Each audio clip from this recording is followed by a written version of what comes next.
ከፍተኛው የደስተኝነት ስኬል ሪከርድ የተደረገው እስካሁን ሰዎች ትዳርን ጆይን ሲያደርጉ ልክ ትዳር ሲመሰርቱ የሚሰማቸው ደስታ ነው። በቃ ትልቁ የደስተኝነት እንትን ተብሎ እስካሁን ሪከርድ የተደረገው ማለት ነው። ለምሳሌ ኢንጂነሪንግ ነው እኔ ዲግሪ የተማርኩት። በቃ ወጥቼ ኢንጂነር መሆን ይመስለኝ ነበረ። ውጭ ያለውን ሀስል ማንም አልነገረንም፣ አናውቅም። ደህና ነኝ ያለ ሁሉ ደህና አይደለም እያየን ነው። አሁን ላይ ከርቀት ደህና ነኝ ያሉ ሰዎች ምናልባት ራሳቸውን ሊያጠፉ መንገድ ላይ እየሄዱ ያሉ ሰዎች ሊሆኑ ይችላሉና ልክ እንደወጣሽ በቃ የተከበረ ኢንጂነር በቃ አሪፍ ደሞዝ የምታገኝ ምናምን እንደዛ ነበር የሚመስለን፣ ግን አይደለም። እኔ ላይክ የመጀመሪያ ጥያቄ ደስታ አድቮኬሲ ያስፈልገዋል ወይ የሚል ነው። ደስታ በማጣት ምክንያት ራሳቸውን ያጠፋሉ ብዙ ሰዎች። እንደዚህ አይነት ዜናዎች ባሉበት ጊዜ ደስተኝነት አድቮኬሲ ይፈልጋል። በጣም ብዙ ሚሊዮነር የሆኑ ሰዎች እዚህም ቢሮ መጥተው ላይክ ደስታ የለኝም ሰላም የለኝም አይነት ጥያቄ ይዘው ይመጣሉ። ገንዘብ ደስታ ይሰጣል አይሰጥም? ይሰጣል። ዋናው ጥያቄ መሆን ያለበት ምንድነው ዘላቂ ደስታ ከየት ነው የሚገኘው ነው። እንኳን ደህና መጣሽ ቤተልሔም ወደ መልቅ ፖድካስት። እንኳን ደህና ቆያችሁ። እኛ አመሰግናለሁ እንግዳችን ሆነሽ ጊዜሽን ስለሰጠሽን ከልብ እናመሰግናለን። ቤተልሔም ማናት ከሚለው እንጀምርና ራስሽን ስራሽን አስተዋውቂ። እሺ፣ ቤተልሔም ሲሳይ ይባላለሁ። በደስተኝነት ዙሪያ ደስተኝነት ከባህል አንጻር ከኢኮኖሚ ከፖለቲካ ከተለያዩ ነገሮች አንጻር ምንድነው የሚለውን ነገር ያው ለማህበረሰቤ ማጋራት እፈልጋለሁም እያደረግኩ ነው ያለሁት። ይህንን ነው በግል እየሰራሁ ያለሁት። ከዛ ውጪ በበጎ ፈቃድ በያንግ አፍሪካን ሊደርስ ኢኒሼቲቭ በኢትዮጵያ ቻፕተር ቼርፐርሰን እና ደግሞ የኢትዮጵያን ውመን ፒስ ቢልደርስ ወይም የኢትዮጵያ ሴቶች ለሰላም የሚባል ንቅናቄ ላይ ደግሞ የአዲስ አበባ ተወካይ እና የስቲሪንግ ኮሚቴ ሴክሬታሪ። ማለት በወጣትነትሽ በጣም ብዙ እርምጃዎችን ተራምደሻል ብዬ አስባለሁኝ እና ያው እንግዲህ እንደምታውቂው ብዙ ወጣት በእድሜው ለብዙ ነገር እየተጠቀመበት ነው እና አንቺ ግን እንዴት ነው ልብሽን ሰብስበሽ የምትፈልጊውን ነገር አውቀሽ ጊዜሽን ገንዘብሽን ብቻ ያለሽን ነገር ሁሉ ኢንቨስት አድርገሽ እዚህ መንገድ ውስጥ ለመግባት እንዴት ቻልሽ? ላይ ካሬጁ እንዴት አገኘሽ? እኔ በእግዚአብሔር አምናለሁ ከምንም ነገር በላይ እና ደግሞ ከልጅነቴ ጀምሮ በጣም ነገሮችን በጥልቀት አስባለሁ። በቃ ማሰብ እወዳለሁ፣ ቁጭ ብዬ አስባለሁ እና ደግሞ ያለኝን ነገር ማካፈል በቃ አውቄውም ይሁን ሳላውቀው የራሴ የውስጤ ያለ ነገር የላይፍ ፕሪንሲፕል ይመስለኛል። ትንሽም ነገር ትሆን ማካፈል፣ ትልቅም ነገር ይሁን ማካፈል። ያለኝን ነገር ማቀውን ያወቅኩትን ነገር ለሌሎች ሼር ማድረግ፣ ያገኘሁትን ነገር ሼር ማድረግ። እኔ አሁን ከ10ኛ ክፍል ጀምሮ ነው ቮለንቲር ሰርቪስ የጀመርኩት፣ በጎ ፍቃድ አገልግሎት የጀመርኩት መንግስት ቤተ መጻሕፍት ውስጥ ማለት ነው ያደግኩበት ቦታ እና እዛ በበጎ ፍቃድ ማገልገል ሲባል ያኔ ነው የጀመርኩት። ላይብራሪያን ሆኜ በበጎ ፍቃድ ሰዎች እንዲያነቡ ማድረግ፣ እኔ ማነባለሁ እና ሪስፖንሲቢሊቲ ተሰጥቶን እንግዲህ ከ10 እስከ 12 ክፍል ያሉ ተማሪዎች ናቸው የምናስተዳድረው የነበረው በዛ ሰዓት ላይብረሪውን ማለት ነው። ከዛ ነው የጀመረው የበጎ ፍቃድ አገልግሎቴ ማለት ነው። እና ደስ የሚል ሳቲስፋክሽን አለው፣ እርካታ ይሰጥሻል። በቃ ማንም ሳይከፍልሽ ማንም ሳያዝሽ ራስሽ ያለሽን ነገር ለሌሎች ማገልገል ስትቺ ደስ ይላል። ግን ዋናው ነገር ደግሞ አሁን ስፔሻሊ አሁን ላሉ ወጣቶች በተለይ ዩኒቨርሲቲ ላሉ እየተማሩ ሌላ ነገር ደግሞ እንደዚህ ልክ ለምሳሌ እኛ ዩኒቨርሲቲ እያለን ወጥተን በቃ ለምሳሌ ኢንጂነሪንግ ነው እኔ ዲግሪ የተማርኩት። በቃ ወጥቼ ኢንጂነር መሆን ይመስለኝ ነበረ። ውጭ ያለውን ሀስል ማንም አልነገረንም፣ አናውቅም። ልክ እንደወጣሽ በቃ የተከበረ ኢንጂነር በቃ አሪፍ ደሞዝ የምታገኝ ምናምን እንደዛ ነበር የሚመስለን፣ ግን አይደለም። ይሄ ውጭ ያለውን ሀስል ከዩኒቨርሲቲ በኋላ ያለውን ሀስል ብዙ ሰው ላይ ነግርሽ ይችላል፣ ላያውቀው ይችላል።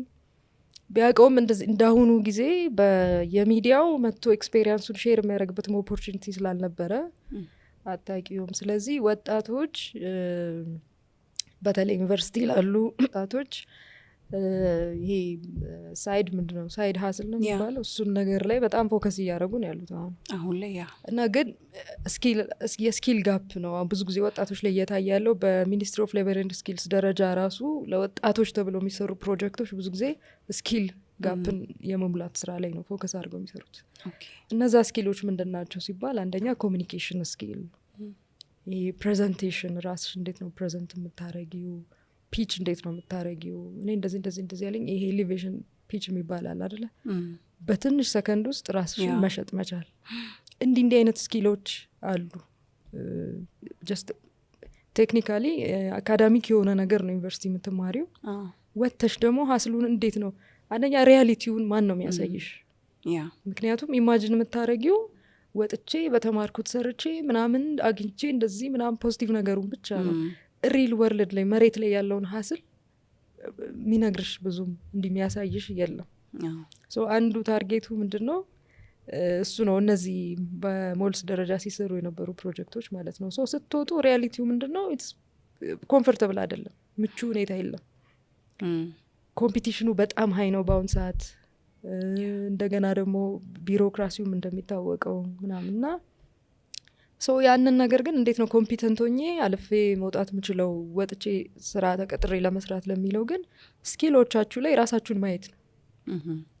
ስኪልን ዴቨሎፕ ማድረግ ነው። ስኪልን እንዴት ዴቨሎፕ እናደረጋለን የሚለው አንደኛ በአሁን ሰዓት እንዴት ልወቅ አይባልም፣ የቴክኖሎጂ ጊዜ ነው። ሁለተኛው ነገር ደግሞ ያው የሰዎችንም ኤክስፔሪንስ እንደዚህ መስማት ጥሩ ነው። ዋናው ነገር ግን ፕራክቲካሊ የሚጠቅመው ነገር ግን ቮለንቲር ስራዎችን መስራት ነው። የበጎ ፍቃድ አገልግሎት የበጎ ፍቃድ አገልግሎት ለመስራት ዓለም አቀፍ ድርጅቶችም አሉ፣ ሀገር አቀፍ ድርጅቶችም አሉ።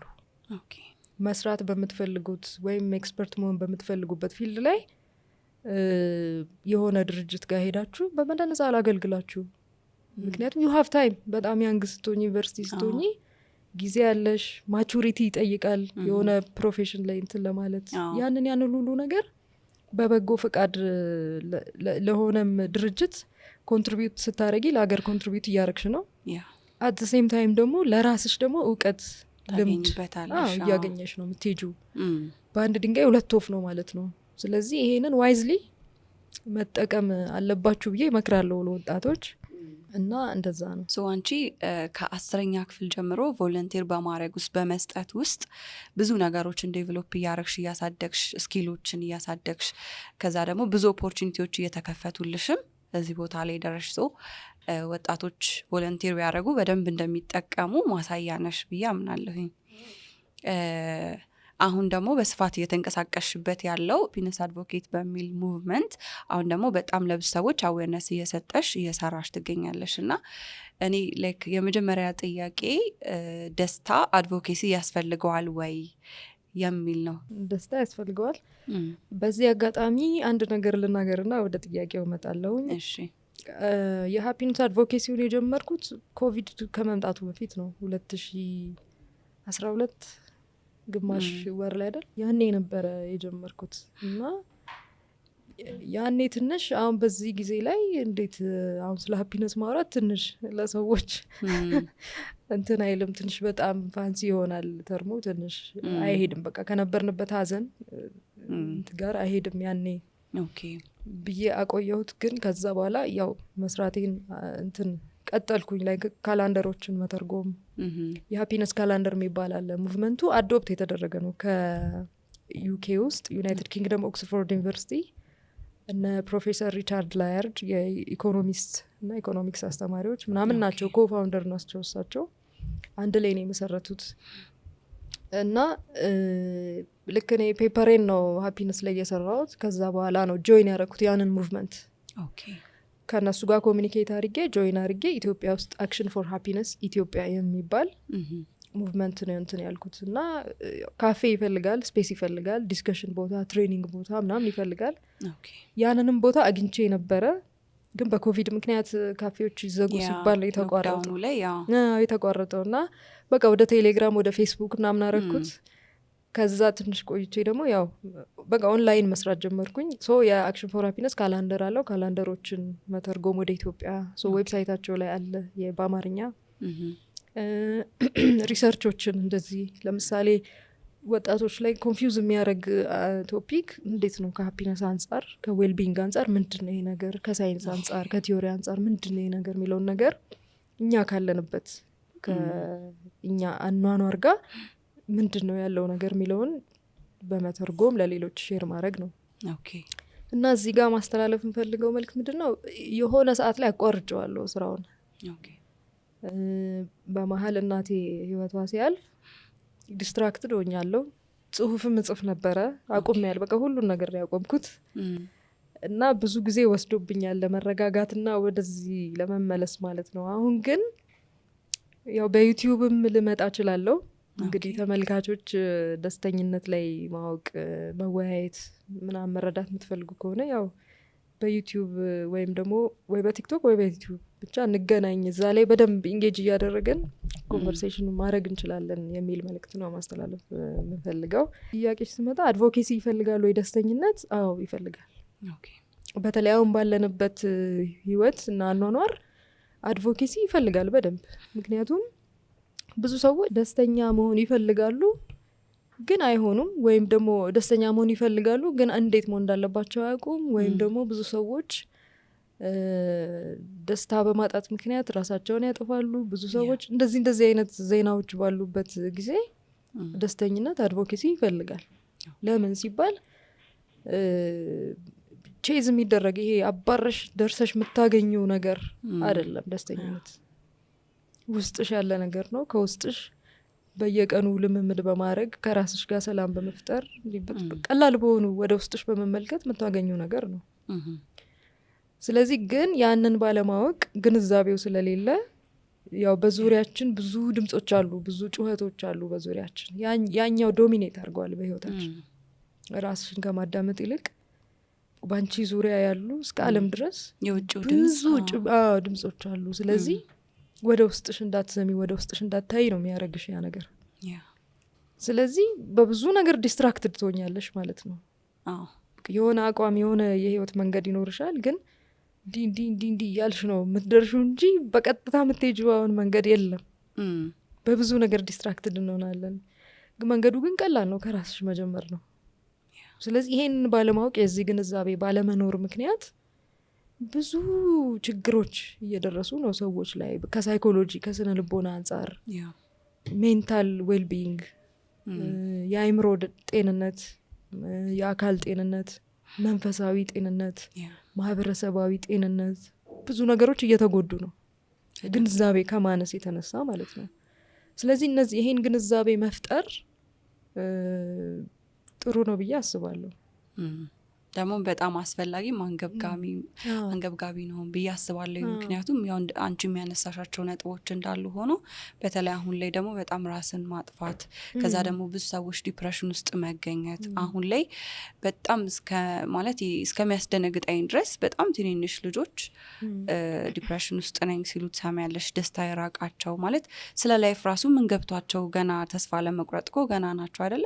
ግን እንደዛ ደስታቸው ርቋቸው ትመለከቻለሽ። ስለዚህ በደንብ እናንተ ማጠናክራችሁ ልሰሩበት ይገባል ብዬ የማስበው ነገር ነው እና በርቱ ማለት ፈልጋለሁ።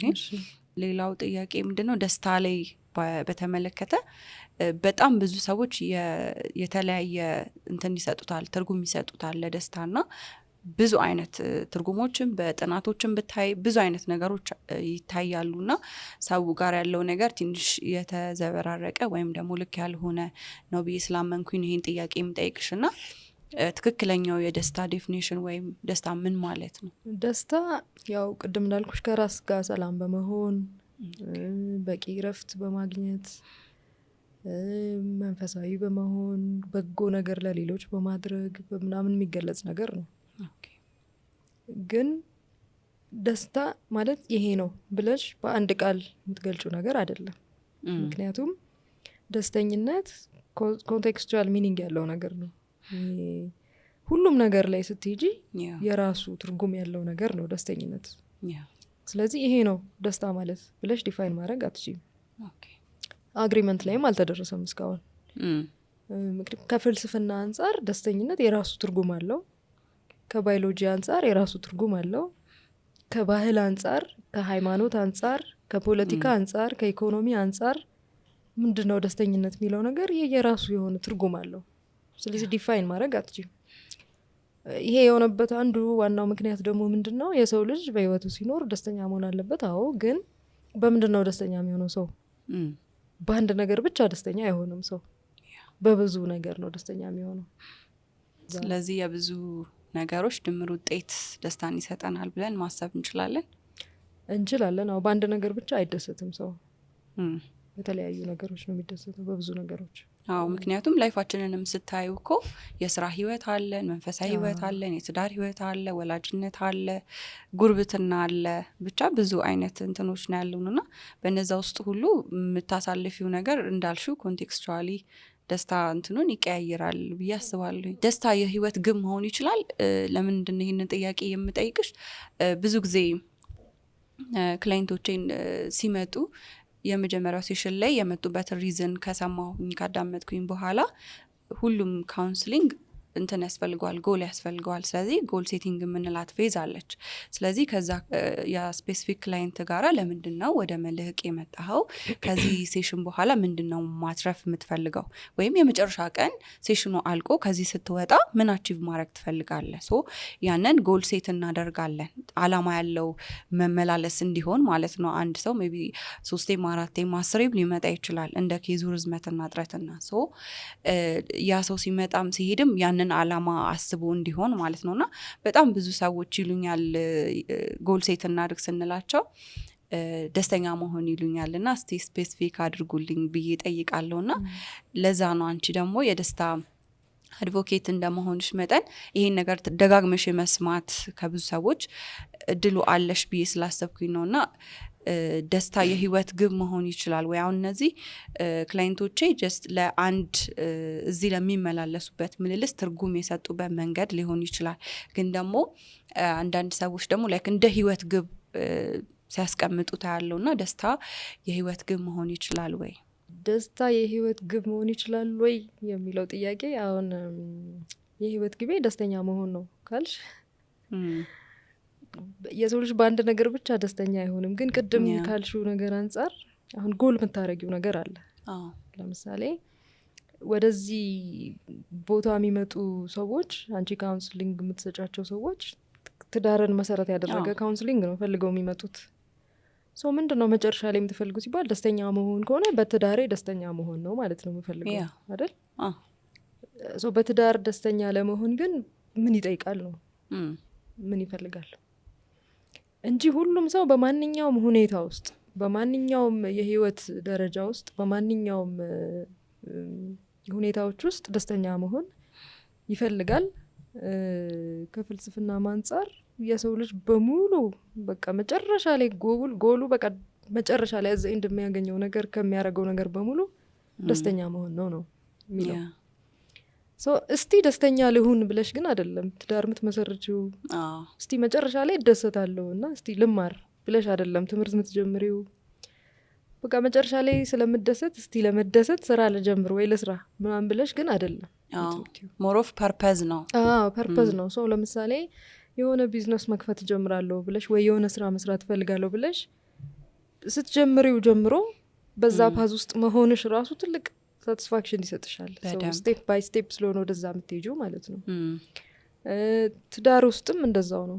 ደስተኛ መሆን ነው የምፈልገው ሲባል እንዴት ነው ደስተኛ የሚሆነው? ደስታስ ምንድን ነው የሚለውን ነገር፣ ለምንስ ነው ደስተኛ መሆን የሚያስፈልገው የሚለውን ነገር ነው ግንዛቤ ሊኖር የሚገባው።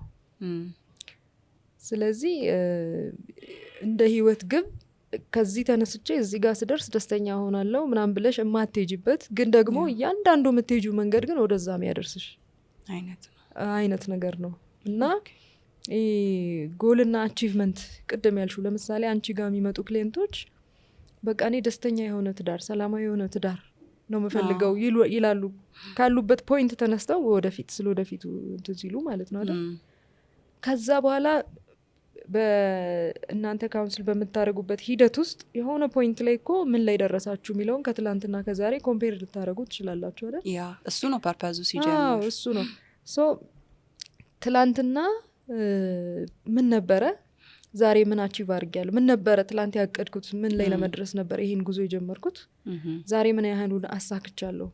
የአቺቭመንት ጎል ጋፕ ቲዮሪ የሚባለው ማለት ነው።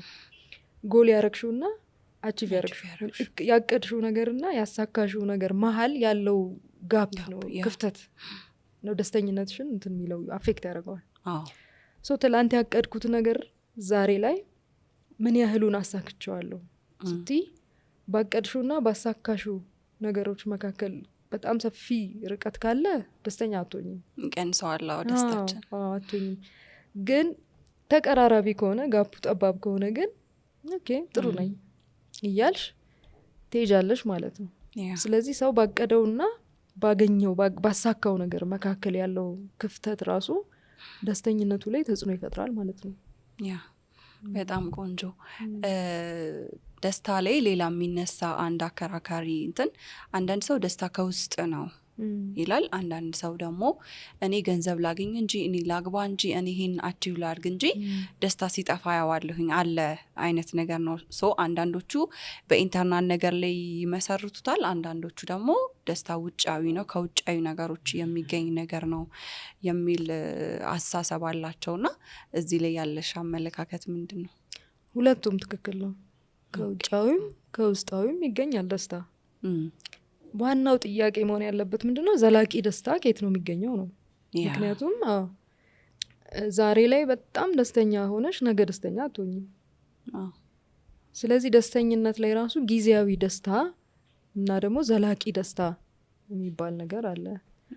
ከረንት ሃፒነስ እና ሳቲስፋክሽን ዊዝ ላይፍ አሁን ላይ ያለሽበት የደስታ ሁኔታ ከሳይኮሎጂ ከሙድ ከምናም ጋር የሚገናኘው እና ደግሞ በህይወትሽ እስቲ ህይወትሽን ስታስቢው ደስተኛ ነሽ ወይ ስትባይ የምትመልሹ መልስ አለ። ሶ ከኢንተርናል ነው ደስታ የሚመጣው የሚለው ነገር ትክክል ነው። እንደውም በአብዛኛው ከኢንተርናል ነው። ምክንያቱም ይሄ ዶሜን ኦፍ ላይፍ ይባላሉ እነዚህ የህይወት ጎራዎች፣ ትዳር፣ ትምህርት፣ ገንዘብ፣ ጤና፣ እድሜ ምናምን የሚባሉ ማህበራዊ ህይወት፣ ቤተሰብ ምናምን የሚባሉት የህይወት ጎራዎች ናቸው። ከእነዚህ ውስጥ ምን ያህሉን አሳክቻለሁ ብለሽ ኮግኒቲቭ እንትን ነው አሰላስለሽ ይሄን አለኝ ይሄ ባይኖረኝ ይሄ እንደዚህ ምናምን ብለሽ ስለዚህ ደስተኛ መሆን አለብኝ ምትዩ ስለ ህይወትሽ ማለት ነው። እነዚህን ነገሮች ስታሳኪ ኤክስተርናል ናቸው። ለምሳሌ ይህን ያህል ደሞዝ ወይም ኢንካም ገቢ ሊኖረኝ ይገባል ብለሽ አቀደሽ ተነሻለሽ፣ ያን ማሳደግ ምናምን ትጀምሪያለሽ። ከዛ ልክ ስታገኘው ያ ነገር ደስ ይልሻል በደንብ። ከዛስ በኋላ ነው ጥያቄው አቺፍ ታደርጊዋለሽ፣ ግን ከዛስ? እና ከፍልስፍናም አንጻር ያው ከደስተኝነት ሳይንስም ጥናትም አንጻር ምንድነው የሆነ ነገር ማግኘት ትፈልጊያለሽ። ቅድም ያልኩሽ ነገር ነው ማግኘትና መሆን ይለያያል። ማግኘት እፈልጋለሁ ብለሽ ትነሺና ያን ነገር ለማግኘት ጥረት ታደርጊያለሽ። እሱም አንድ ሳቲስፋክሽን ይሰጥሻል በዛ መንገድ ላይ መገኘትሽ። ከዛ ደስተኛ ሆነሽ ከዛ ያንን ነገር መጨረሻ ላይ ታገኘዋለሽ። ስታገኘው ደስተኛ ትሆኛለሽ። ከዛስ ይዘልቃል ያ ደስታ ነው። በዛ ብቻ ነው ወይም ትደሰችው ነው።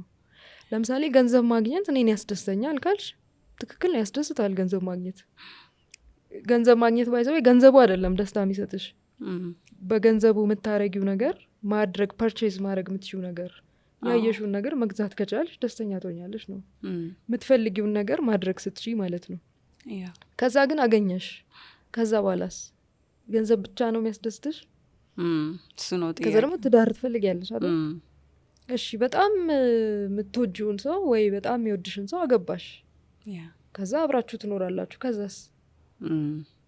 የሰው ልጅ ጥያቄ አያልቅም፣ እየቀጠለ እየቀጠለ ዘላቂ የሆነ ደስታ እንዴት ነው የምናገኘው ነው መሆን ያለበት እንጂ በብዙ ነገር ሰው ይደሰታል እና ሁሉም የሚያስደስትሽ ነገር ደግሞ ዘላቂነት ያለው ደስታ አይደለም የሚፈጥረው ህይወታችን ላይ። እና ይሄ ለምሳሌ ከትዳር ጋር በተያያዘ እቺን ነገር እንደው ማስተላለፍ ስለምፈልግ ነው። ይቻላል አይደል? ሜሬጅ ላይ ለምሳሌ ሰዎች የሚገርምሽ ነገር በአለም ላይ በተደረገ ጥናት የሰው ልጅ ከፍተኛውን የደስተኝነት ሪከርድ ሪከርድ የተደረገው ከፍተኛው የደስተኝነት ስኬል ሪከርድ የተደረገው እስካሁን ሰዎች ትዳርን ጆይን ሲያደርጉ ልክ ትዳር ሲመሰርቱ የሚሰማቸው ደስታ ነው። በቃ ትልቁ የደስተኝነት እንትን ተብሎ እስካሁን ሪከርድ የተደረገው ማለት ነው። ደስ ይላል። ለምን ሲባል ትዳር ማለት አንዱ ለአንዱ የሚያስብበት፣ አንዱ ለአንዱ ፍቅር የሚሰጥበት፣ ኬር የሚያደርግበት ተቋም ነው። ያንን ደግሞ ማንም ሰው ያስደስተዋል። ማንኛውም ሰው መወደድ፣ አክሴፕት መደረግ፣ ተቀባይነት ማግኘት፣ መደገፍ፣ መረዳት፣ ይሄ ቢሎንጊንግነስ ይፈልጋል። ያን ደግሞ የሚያገኝበት ተቋም ትዳር ነው። ስለዚህ ልክ ሲገቡ በቃ አቺቭ ሲያደርጉት ደስ ይላቸዋል፣ ደስተኛ ይሆናሉ ነው። ከዛ በኋላ ያለው ጥያቄስ ነው ዋናው ማተር የሚያደርገው። ስንት ትዳሮች ይዘልቃሉ ነው በዛ ስሜት፣ ስንት ትዳሮች በፍቺ ይጠናቀቃሉ ነው አይደለ? አሁን ደግሞ ችግር እየሆነ ያለው በጣም ምንድነው? አንደኛ ነገር መታወቅ ያለበት ነገር ወደ ትዳር ስትገቢ መጀመሪያ የፍቅር ህይወት አለሽ አይደለ? ኢንቲሜሲው የሚበዛበት ፌዝ ነው ያ ኢንቲሜት ሪሌሽንሺፑ የሚበዛበት፣ ይሄ የፍቅር በቃ ፍቅር ሮማንቲክ የሆነው ነገር የሚበዛበት ነው። እሱን ይዘሽ ትገቢና ይቀጥላል። ያው ሞመንተም አለው ከትዳር በኋላ ይቀጥላል እስከተወሰነ ጊዜ ድረስ። ከዛ በኋላ ጥያቄዎች ይመጣሉ በህይወትሽ። ማህበራዊ ህይወት አለ፣ ኢኮኖሚ አለ፣ ማቹሪቲም ፍላጎት አለ። አብረሽ በኖርሽ ቁጥር ልክ ወደ ህይወት ስትመለሽ አንቺም ወደ ስራሽ እሱም ወደ ስራው ሲሄድ ብዙ ጥያቄዎች አሉ። ቤት ውስጥ የሚጎድል መሟላት ያለበት ነገር ጥያቄ ነው። ማህበራዊ ህይወት ጥያቄ ነው። ቤተሰብ ብዙ ነገሮች አሉ። መንፈሳዊ ህይወት ብዙ ነገሮች አሉ እንትን ጥያቄ የሚሆኑብሽ ማለት ነው። ስለዚህ አይምሮሽ ወደዛ ይከፈላል ማለት ነው። ሮማንቲክ እንትኑ እየቀነሰ ኢንቲሜሲው እየወረደ ይመጣል ማለት ነው። ከዛ በኋላ ደግሞ ምን አይነት ፌዝ ላይ ትገቢያለሽ? ኮንፍሊክት። ምክንያቱም ጥያቄዎቹን ለመመለስ በምታደርጊው ኮሚኒኬሽን ውስጥ አንቺ ሌላ ወርልድ ነሽ፣ አንቺ ከሌላ ዓለም ሌላ ፐርሶናሊቲ እና ቢሄቪየር ኢንፍሉዌንስ ኤቭሪቲንግ ብዙ ነገሮች ያሉሽ ሰው ነሽ፣ እሱም እንደዛው። ጥያቄ እንዴት ነው የሚስተናገደው? ችግሮችን የመፍታት አቅማቸው እሱ እዛ ጋር ነው የሚታየው። እሱ ብቻ ሳይሆን ለትዳሩም ራሱ ኢንቫይሮንመንት አዲስ ነሽ። እንዴት ነው ነገሮችን ሀንድል የምታደርጊው? ጥያቄዎች እንዴት ነው? ስለዚህ ኮንፍሊክት ይመጣል በዛ ሰዓት እና ብዙ ሰዎች ትዳራቸውን የሚያፈርሱት ይሄንን ፌዝ ማለፍ ስለማይችሉ ነው የሚለው ጥናቱ። ለምን ሲባል በቃ በጣም ኃይለኛ ኮንፍሊክት ውስጥ ትገቢያለሽ። አለመግባባት፣ በምንም ነገር አትስማሚም፣ በምንም ነገር ሀሳብሽ አንድ አይሆንም፣ በብዙ ነገር ተቃራኒ ነገር ነው እንትን የምትዩ ማለት የተለያየ ነገር የሁለት ዓለም ሰዎች ስለሆነ ማለት ነው። ከዛ በኋላ ግን በዛ ፌስ ውስጥ ግን በኮንፍሊክት ስትጣይ ስትታረቂ ምን ስትይ ግን በዛ ውስጥ ምን ትሆኛለሽ? ትተዋወቂያለሽ። ይሄ ወደ አዳፕቲቭ ለሁለታችንም መፍትሄ ወደሚሆነው ነገር ወደሚሻለን ለትዳራችን ወደሚበጀው ነገር ወደ መምጣት እየሄድሽ እየተዋወቅሽ ነገሮችን እየተለማመድሽ ስትሄጂ ያንን ነገር ስታልፊዩ ከዛ በኋላ ሰስቴን የማድረግ እንትኑ ይጨምራል ነው። እና ግራፉ ምንድነው ልክ እንደዚህ ይመጣና ሄዶ ልክ ይሄ ኢንቲሜሲው ማለት ነው ከፊልና የሆነ ሰዓት ኮንስታንት ይሆናል፣ የሆነ ሰዓት ይወርዳል፣ ከዛ ኮንስታንት ይሆናል ነው።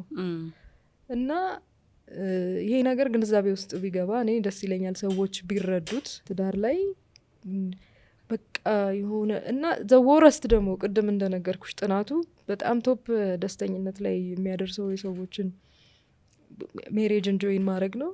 ዘወረስት ደግሞ የሃፒነስ የመጨረሻ ዝቅተኛው ስቴት ላይ አንሃፒነስ ላይ ደግሞ የሚያደርሰውም ደግሞ ብሬክ አፕ ነው፣ ፍቺ።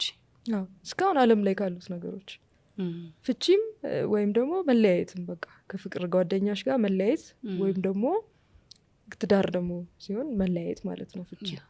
በቃ ዘወረስት መጥፎ ስሜት ውስጥ የሚያስገባው እስካሁን የተደረገው ግኝት ማለት ነው፣ እስካሁን በተደረገው ጥናት የተገኘው ማለት ነው። ስለዚህ ከዛ ከብሬክአፕ በኋላ ራስሽን እንትን ለማለት እንደ ኦን አቬሬጅ በአለም ላይ በተደረጉ ጥናቶች 3 አመት ሪከቨር ለማድረግ ከዛ እንትን ውስጥ ለመውጣት። ምክንያቱም ጥሩ ነገሮችም አሉት። ትዝታ ምናምን የሚባለው ሜሞሪ የሚባለው ነገር እኮ ራሱ የሚጎዳሽ እሱ ነው፣ መጥፎ ነገር ብቻ አይደለም። እና ሪከቨር ለማድረግ ከዛ በኋላ አዲስ ህይወት ለመጀመር ኦን አቬሬጅ 3 አመት ነው የሚፈጅበት አንድ ሰው ነው የሚለው። እና ግን እኔ ማስተላለፍ የፈለግኩት ያው ትዳር ላይ ስትሆኚ ብዙ ነገሮች አሉ። የትዳርም ኮንሴፕት ከደስተኝነት አንጻር እዛ ላይ ነው እኔ የሰራሁት፣ ሰፊ ነው በጣም። ግን አንዳንድ ዋና እንትኖች እንደዚህ የሚጠቅሙ ነገሮች አሉ። በቃ በኮንፍሊክት ምክንያት፣ በጸብ ምክንያት፣ ባለመግባባት ምክንያት ወደ ዳይቮርስ ባይሄድ ነገሩ ባይደርስ በተቻለ መጠን አሁን ይሄ ፊዚካል አቢዩዝ ካለበት ኢሞሽናል አቢዩዝ በቃ አለ አይደለ፣ እንደዚህ አይነት ነገሮች ካሉበት ሰፈር ከሆነ ምንም መፍትሄ የሌለው ነገር ከሆነ ያው እሱ በባለሙያም በሃይማኖትም ይፈቀዳል በህይወትና በእንትን በመሞትና እዛ ደረጃ የሚያደርስ ከሆነ እሱን እደግፋለሁ ማለት አይደለም።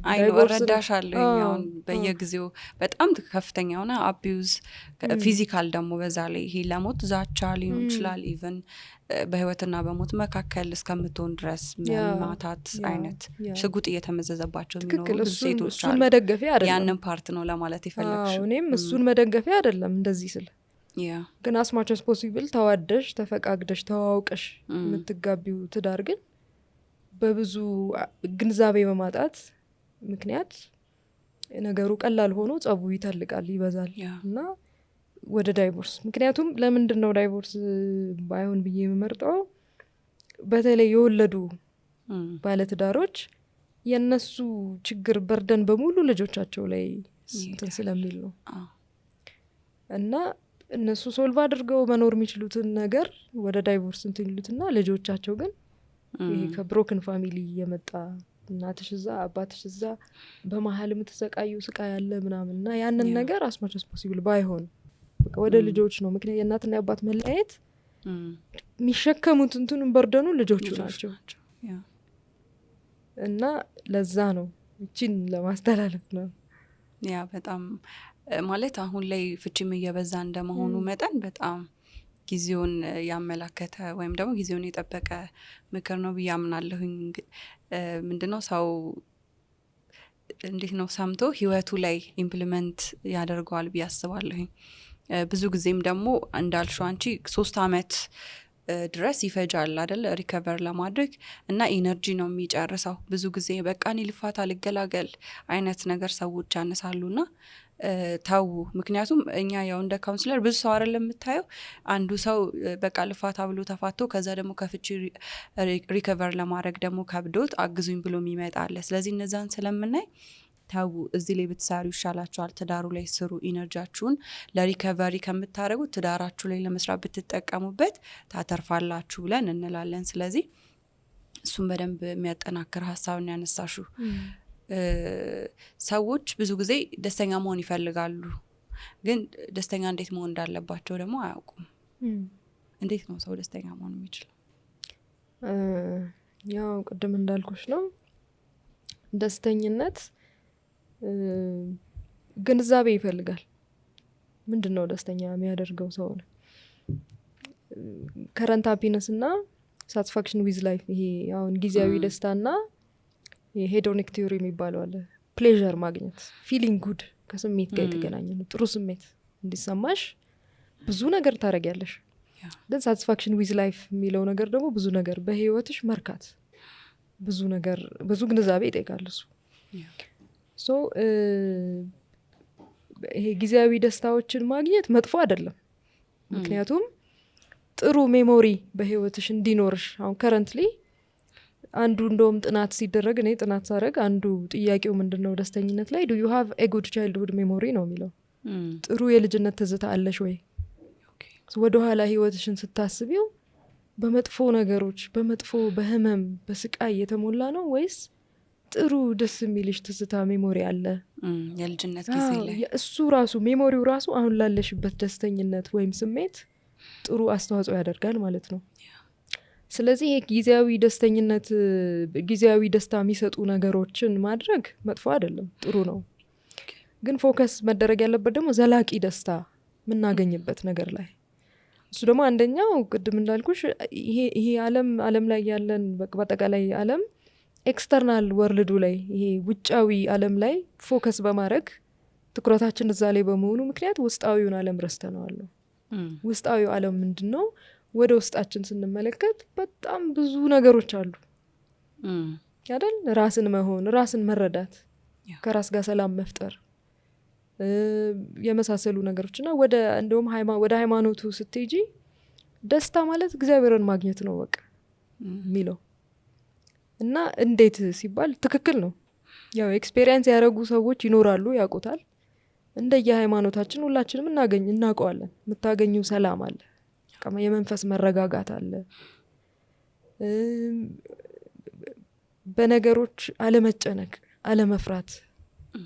ያንን የሚሰጥሽ ስፒሪቹዋል ቫሊዩ ሃይማኖት ነው። ወደ ሃይማኖት ስትሄጂ ማቴሪያል ምንም ነቲንግ እንደሆነ ነው የሚነግርሽ። መንፈሳዊነት እንደሚበልጥ፣ ሰላምሽ እንደሚበልጥ አይደል? እኔ መረጋጋትሽ፣ ለሌሎች በጎ ነገር ማድረግሽ፣ መትረፍሽ፣ እንደዚህ አይነት ነገሮች ነው። ስለዚህ ዘላቂ ደስታ ላይ ፎከስ ብናረግ ጥሩ ነው ብዬ አምናለሁ። ዘላቂ ደስታ ደግሞ የሚገኘው ከራስ ነው የሚጀምረው። እኔ ውስጤ ሰላም ሲሆን፣ ከራሴ ጋር ስታረቅ፣ አሁን ይሄ ከቻይልድሁድ ትራውማ ጋር የተያያዙ ነገሮች አሉ አይደል? ብዙዎቻችን የምንሰቃይበት ነገር ነው። አስተዳደጋችን ላይ ያው የገጠሙን ነገሮች አሉ። እዚህ ጋር ሰው እንዲያውቅ የምፈልገው ነገር ምንድን ነው፣ የእኛ እናት አባቶች እኛን ሲያሳድጉ ስለ ሂውማን ዴቨሎፕመንት፣ ስለ ሳይኮሎጂ፣ ስለ ልጅ አስተዳደግ፣ ስለ ብሬን እንዴት እንደሚሰራ ምን አያውቁም አይደል? ጥናት ተደርጎ ምን ተብሎ ምናምን እንትን አላላቸው፣ አልተሰጣቸውም። አንድ ግን የሚያውቁት ነገር አለ። ልጆቻቸውን በቀጥተኛ መንገድ መምራት እንዳለባቸው ግን ያውቃሉ። እንዴት አደረጉት ላያውቁት ይችላሉ።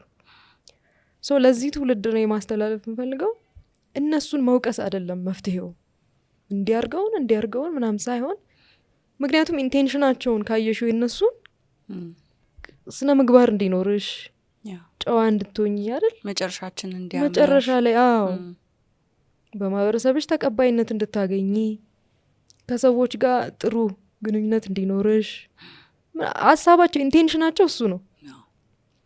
እንዴት አደረጉት የሚለው ነገር ግን ሳያውቁት መንገዱ ሳያውቁት ፊዚካሊ አቢዩዝ አድርገውን ሊሆን ይችላል፣ ሳያውቁት ኢሞሽናሊ አቢዩዝ አድርገውን ሊሆን ይችላል፣ ሳያውቁት ሳያዳምጡን ቀርተው ሊሆን ይችላል። ብዙ ጥያቄ ብዙ ፍላጎት እያለሽ ሳትናገር ያልፈሽ ሊሆን ይችላል።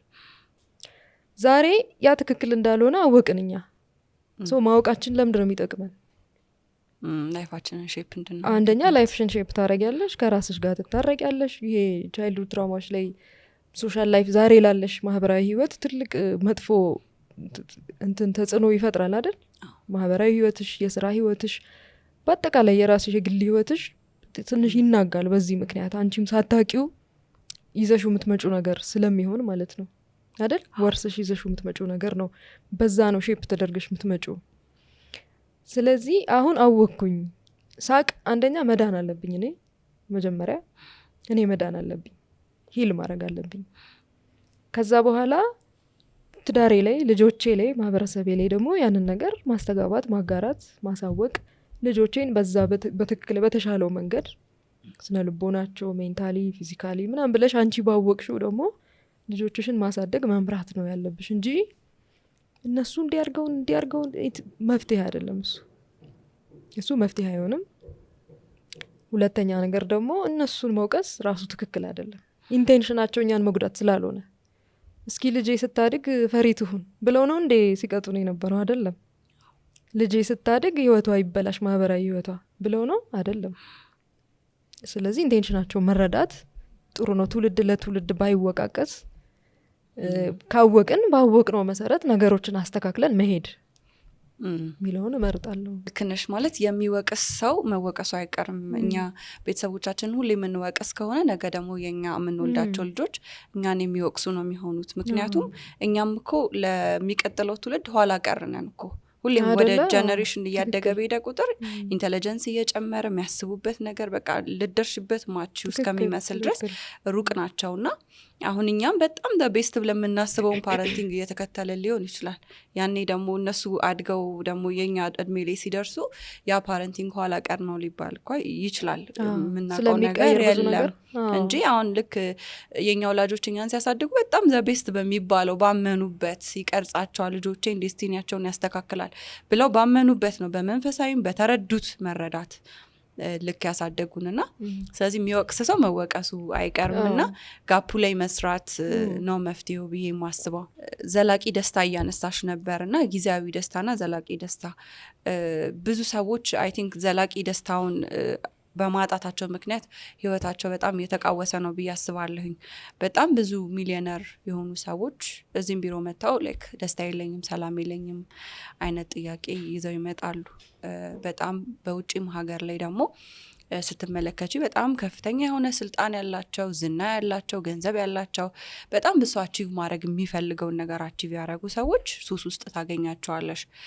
ደግሞ በጣም ምንም ሳቲስፋይድ የማይሆኑበት ፕላስቲክ ሰርጀሪ በጣም ብዙ ፕሮሲጀሮችን ሄደው ሰው ወደ ድመት እስከ መቀየር ሰው ወደ የሆነ ነገር ላይ ኮስሞቲክ የሆነውን ነገር አልፈውት ወደ እንስሳነት ለመቀየር ድረስ ፕላስቲክ ሰርጀሪ የሚያሰሩ አሉና ይሄ ሳቲስፋክሽን እንዴት ነው ዘላቂው ላይ ባለማተኮር ይመጣል ብዬ የማስበው ነገር ነው።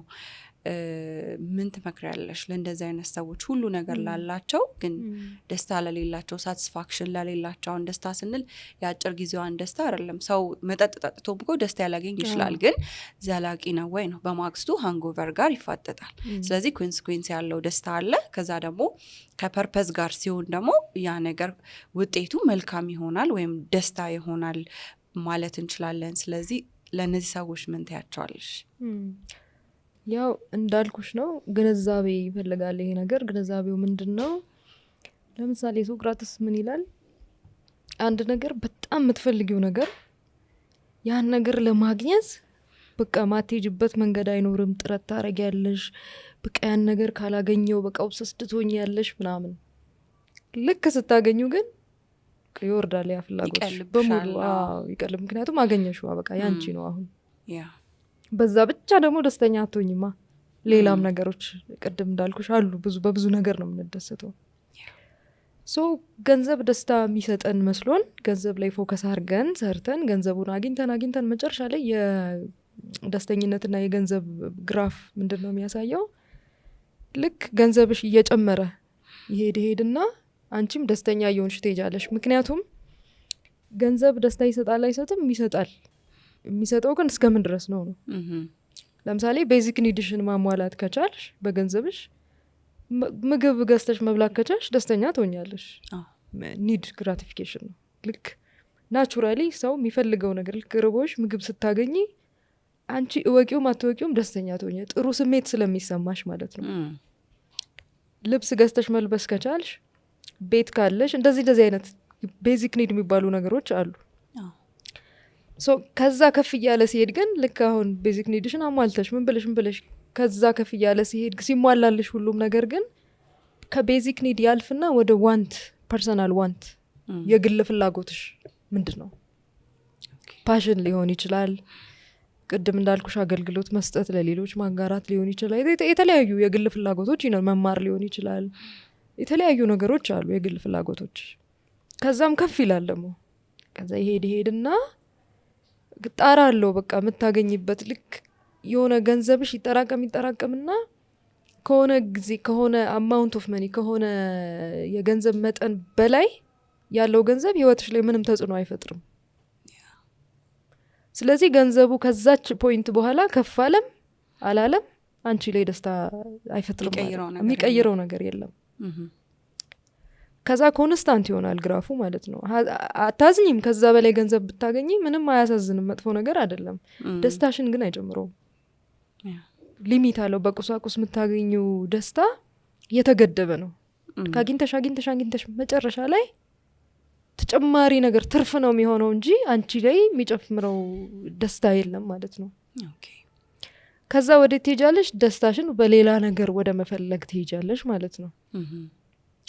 እና አሁን ያደጉ ሀገራቶች ላይ በጣም ባለ ሀብት የሆኑ ሰዎች ገንዘባቸውን ቻሪቲ ላይ ሲያውሉት ነው የሚደሰቱት። የማግኘት ጥጉ መጨረሻው ለሌሎች ማድረግ መስጠት መቻል። አንቺ ኖሮሽ በቃ መጨረሻ ላይ ለሌሎች ህይወታቸውን መቀየር የሚችል ነገር ጥሩ ነገር ማድረግ ስትቺ ነው የምታረጋግጪው እንዳለሽ ራሱ። ብዙ ጊዜ በብዙ ማሳያዎች አሉ አይደለ? እስቲ ሀብታም ምን አይነት ሰው ነው ሀብታም? እስቲ እንደየማህበረሰቡ ይለያያል አይደል? እና ግን ከዛ በኋላ ግን ምንድን ነው ሲባል ገንዘቡ ብቻ አይደለም ደስተኛ የሚያደርግሽ፣ በብዙ ነገር ደስተኛ ትሆኛለሽ። አንዱ በጣም የሚገርምሽ ነገር ለኢትዮጵያውያን የዕለት ተዕለት ኑሯችን የሆነ እነሱ ግን በጥናት ዲስከቨር ያደረጉት አንዱ ለደስተኝነት ኪ ወይ ብለው 10 key ways for a happier living ብለው ካወጧቸው ለደስተኛ ህይወት 10 ቁልፍ መንገዶች ብለው ካወጧቸው መንገዶች አንዱ ሪሌቲንግ ነው። ከሰዎች ጋር ግንኙነት ማድረግ፣ ጥሩ ኳሊቲ ግንኙነት፣ ሚኒንግፉል ግንኙነት፣ ኮንቨርሴሽንሽ ሚኒንግፉል የሆነ ትርጉም ያለው ሪሌት ማድረግ። እኛ ኢትዮጵያውያን በየቀኑ እኮ የመገናኘት እኮ በየቀኑ ህይወታችን የተሞላው ከሰዎች ጋር በመገናኘት ነው አይደል? በቡና ትገናኛለሽ፣ በሀዘን ትገናኛለሽ፣ በደስታ ትገናኛለሽ፣ በእቁብ፣ በእድር፣ በጽዋ፣ በማህበር፣ በተለያዩ በሰርግ፣ በብዙ ነገሮች ህይወታችን የተሞላው ማህበራዊ ህይወት ነው ያለን እኛ። ይሄ ግላዊ ህይወት፣ ይሄ ኢንዲቪዥዋላይዝድ የሆነ ዌይ ኦፍ ላይፍ አይደለም ያለን እኛ። እና በእንደዚህ አይነት መንገድም ማግኘት ይቻላል ደስታን ብለው እነሱ ዲስከቨር አድርገው እንትን ሲሉ፣ እኛ ግን ወደ ራሳችን ብንመለከት የዕለት የዕለት ህይወታችን ውስጥ አለ የደስታ ምንጭ፣ ግን አናቀውም። ጥናት አላደረግንም እዛ ላይ። ቀደምት ኢትዮጵያውያን ግን አላቸው የዚህ እውቀት፣ ፍልስፍናም ላይ አላቸው፣ በህይወታቸውም አለ። ያው እሱ ዲቴይሉ ብዙ ነው፣ ግን አለ ኢትዮጵያ ውስጥ ያለ ነገር ነው የደስተኝነት ፍልስፍናውም ሀሳቡ ኑሯችንም በዛ እንትን ያለ ነው። ግን አናቀውም። ለምን አናቀውም? ቅድም እንዳልኩሽ በብዙ ድምጾች የተከበብን ሰዎች ነን። በብዙ ድምጾች፣ በተለይ ይሄ ሲቲ ላይፍ ላይ ያለውን ወደ ገጠር ያለውን ሳይሆን ወደዚህ ወደ ከተማ አካባቢ ትንሽ ሞደርን የሆነ ዘመናዊ ህይወት ምንመራ ሰዎች፣ ተምረሽ ሞደርን ላይፍ ወተሽ ምትሰሪ ምናምን እንደዚህ አይነት ህይወት ምንመራ ሰዎች ከስልክሽ ጀምሮ ላፕቶፕሽ፣ ቴሌቪዥንሽ፣ ሬዲዮንሽ መንገድ ላይ ስትሄጂ ምታዩ ምትሰሚው ነገር በሙሉ አሁን ያለሽበት ህይወት በቂ አይደለም፣ አሁን ያለሽ ቢዩቲ በቂ አይደለም፣ አሁን ያለሽ አንቺ እውቀትም ሆነ ዋቴቨር ያለሽ ነገር ፕሮሰስ ያረግሽው ነገር በቂ አይደለም፣ አውትዴትድ ነው፣ የተሻለ ነገር ያስፈልግሻል እያለ የሚጮህ ድምጽ ዙሪያ ነው ያለ ነው። ስለዚህ ዲስትራክትድ ትሆኛለሽ ማለት ነው። በቀጥታ መንገድሽን መምራት እንዳትቺ ያው ቻሌንጂንግ፣ ሌላ ተጨማሪ ቻሌንጅ ይፈጥርብሻል ማለት ነው። ስለዚህ ወደ ውስጣችን ብንመለከት፣ በተለይ በጣም ሀብታም ሆነው ምናምን እንደዚህ ደስታ የለኝ የሚሉ ሰዎች ቀላል ነው መረጋጋት፣ ቁጭ ማለት፣ ወደ ውስጥ መስማት፣ ከሰዎች ጋር ጥሩ ግንኙነት ማድረግ፣ ለሌሎች በጎ ነገር ማድረግ፣ በማግኘት ወይም ይሄ አለኝ በማለት ሳይሆን ምን አይነት ሰው ነኝ በሚል መገለጽ። ምክንያቱም ቅድም እንዳልኩሽ ከሃቪንግ ወደ ቢንግ መሸጋገር አለብን። ምን አለኝ እና ያለኝን ማሳየት ከሚል ስታተስ ምን አይነት ሰው ነኝ ወደሚል፣ ማን ነኝ እኔ ወደሚል ትርጉም ያለው ማንነት እና ትርጉም ያለው ህይወት ወደ መኖር ብንሸጋገር ወይም የሚሸጋገሩ ጥሩ ነው። ስለ ደስታ ልክ ያልሆኑ አመለካከቶች ምንድን ናቸው ብለሽ ታስባለሽ? ኦኬ፣ ስለ ደስታ ልክ ያልሆኑ አመለካከቶች፣ አንደኛ ስለ ደስተኝነት ስናወራ ወይም ስንናገር ደስተኝነት ሁል ጊዜ መሳቅ የሚመስለው አለ ሰው። ሁል ጊዜ መሳቅ አይደለም ደስተኝነት፣ ሀዘን ውስጥም ደስታ አለ። ደስታ ማለት በመጀመሪያ ደረጃ በሆነ ነገር ጥሩ ስሜት ሲሰማሽ የሚመጣ ስሜት ነው። ከዛ በኋላ ጥሩ ስሜት ሲሰማሽ ከዛ በኋላ ነው ደስታ የሚያመጣልሽ ያ ስሜት ነው። ስለዚህ ጥሩ ስሜት ደግሞ ሁል ጊዜ ሳቅሽ ብቻ አይደለም። እሱ እንደውም ትክክል አይደለም።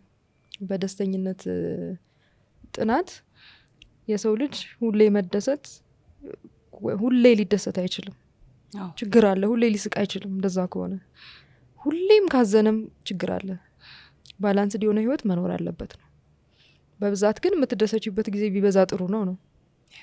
ስለዚህ አንደኛው የተሳሳተ አመለካከት ስለ ደስታ ሲወራ ሁሌ ስለ መሳቅ፣ ሁሌ በቃ አለመበሳጨት፣ አለማዘን ማለት አይደለም። እነዛን ስሜቶች በአግባቡ ማስተናገድ ውስጥ ራሱ ደስታ አለ። እንደውም በቅርብ ጊዜ አርቲስት ነጻነት ወርቅነህ ነፍሱን ይማርና እሱ ካረፈ በኋላ ቲክቶክ ላይ ሲዘዋወር የነበረ ፒክቸር አለ አደለ? አርቲስት ሀና ዮሐንስ ጎረቤቶቼ ምን አብዳ ነው የሆነ ነገር ሆና ነው ምንድን ነው እንዳይሉኝ ብዬ መኪና ውስጥ ገብቼ ጮኩ። አየሽ፣ ሀዘንሽን ኢንተርቴይን ማድረግ አለመቻል ውስጥ ራሱ ስትረስ ውስጥ ነው እንድትገቢ የሚያደርግሽ ማለት ነው፣ ጭንቀት ውስጥ። ስለዚህ ደስተኛ አትሆኝም ማለት ነው። ይሄ ነገር ከዚህ በፊትም ያው ይታወቃል አይደል? አንድ የሆነ ጸሐፊ ገጣሚ ነው ወንድሙ ነው አባቱ ሞቶበት ውጭ ሀገር ሆኖ እንዴት ብዬ ልጩህ እንዴት ላልቅስ እና ሀዘንሽን ራሱ በአግባቡ በቃ ጮኸሽም ይሁን አልቅሰሽም ይሁን ማውጣት ሪሊፍ ማግኘት ውስጥ ራሱ ደስታ አለ። ሳቅ ውስጥ ብቻ አይደለም ደስታ ያለው ማለት ነው። አንደኛ ነገር እሱ ነው። ሌላው ስለ ደስታ የተሳሳተ አመለካከት ምንድነው? ያው በቃ ይሄ ነው ሀዘን ውስጥም ራሱ መጥፎ ሁኔታ ውስጥም ራሱ ለምሳሌ መንፈሳዊ ስትሆኚ አሁን ለምሳሌ መጽሐፍ ቅዱስ ላይ የኢዮብን ታሪክ እናውቃለን። ብዙ ችግሮች ተደራርበውበት ምን አለ እሱ እግዚአብሔር አለ አለ። ያ ማለት ምንድነው? አየሽ የሚተማመንበት አምላክ አለው ያውቀዋል ከዚህ በኋላ ያለውን። ያ ብዙ ጊዜ ሰዎች የሚገጥማቸው ችግር ወይም ሀዘን ወይም መጥፎ ሁኔታ ፎሬቨር የሚሆን ዘላቂ የሚሆን ማይቀየር ማያልፍ ይመስላቸዋል። ስለዚህ ተስፋ ይቆርጣሉ ማለት ነው። ተስፋ መቁረጥ ግን አያስፈልግም። ስፔሻሊ ኢትዮጵያ ውስጥ ሁላችንም ሃይማኖት አለን፣ መንፈሳዊ ህይወት አለን። እግዚአብሔር ሲባል በእግዚአብሔር የሚያምን ብዙ ሰው አለ። አላህም ስቲ ደግሞ ሙስሊሞች አሉ። በአላህ ብቻ ዞሮ በአንድ አምላክ እናምናለን። ያ አምላክ የሚሰጥሽ ሪሊፍ አለ አይደል? ጭንቀታችሁን ተውት እኔ ላይ ጣሉት። አየሽ ይሄ ትልቁ ሰፖርት የምታገኝበት እኔ ያለው የምትባይበት ራሱ ያንን ራሱ የሚሰጥሽ ሃይማኖት ነው። ስለዚህ ጭንቀት፣ ሀዘን፣ መከራ፣ ስቃይ ይደራረባል እኮ ብዙ ነገር በዙሪያሽ ሁሉ መጥፎ ነገር ሊገጥምሽ ይችላል። ያልፋል ብሎ ማሰብ ለዛ ነው ብዙ ሰው ተስፋ የሚቆርጠው ራሱን እስከ ማጥፋት የሚደርሰው ማለት ነው። አንደኛ ያልፋል ብሎ ማሰብ፣ ተስፋ ማድረግ፣ በእግዚአብሔር ማመን። ሁለተኛ ነገር ደግሞ ከሰዎች ጋር ጥሩ ግንኙነት ሲኖርሽ የሚያዳምጥሽ። አሁን ኢትዮጵያ ውስጥ እየተበላሸ ያለው ነገር ይሄ ነው። ገመናሽን ለማን ነው የምትነግሪው? ማን ነው ስቃይሽን ሰምቶ አይዞሽ የሚልሽ? እነዚህ አይነት ነገሮች እየቀነሱ መጥተዋል በማህበራዊ ህይወታችን ማለት ነው። ስለዚህ ሰው የሆነ ሰዓት ይችልና ልክ ሲወጣ እንትን ይሄ መቻል ማይችልበት ሲያቅተው ሶሻል ሚዲያ አይል ምን አይል ገመና አይል ምን አይል በቃ ገብቶሻል። ያ ሪሊፍ የሚያገኝበት ነገር ውስጥ እንትን ይላል ማለት ነው። ግን ለምን ቀነሰ ያ ነገራችን? ስለዚህ ይሄ ትልቅ እንትን አለን እኮ ቫሊዩ አለን፣ የዛ እሴት አለን እኮ አብሮ የመኖር ገመና የመሸፋፈን የመደማመጥ ይሄ የመረዳዳት እሴቱ አለን። ግን እየደበዘዘ መጥቷል፣ እየጠፋ መጥቷል። ያን ነገር አጠናክረን መቀየር አለብን ነው። እና እኔ በጣም የሚገርመኝ ነገር ውጭ ሀገር ያሉ ሰዎች ላይ አውሮፓና አሜሪካውያን ጥናት አድርገው ደስተኝነት ላይ ከሰዎች ጋር ጥሩ ግንኙነት ማድረግ እኮ ሶሻል ላይፍ እኮ ማህበራዊ ህይወት እኮ ለደስተኝነት ቁልፍ መንገድ ነው ሲሉ፣ እኛ ግን ወዴት እየሄድን ነው ያለ ነው? ያለንን እየጣልን ወዴት እየሄድን ነው ያለ ነው ዛሬ? ገብቶሻል? ግን ያን ሶሻል ላይፍ እንዳታጠናክሪው የሚያደርግሽ ብዙ መሰናክል ሊኖር ይችላል።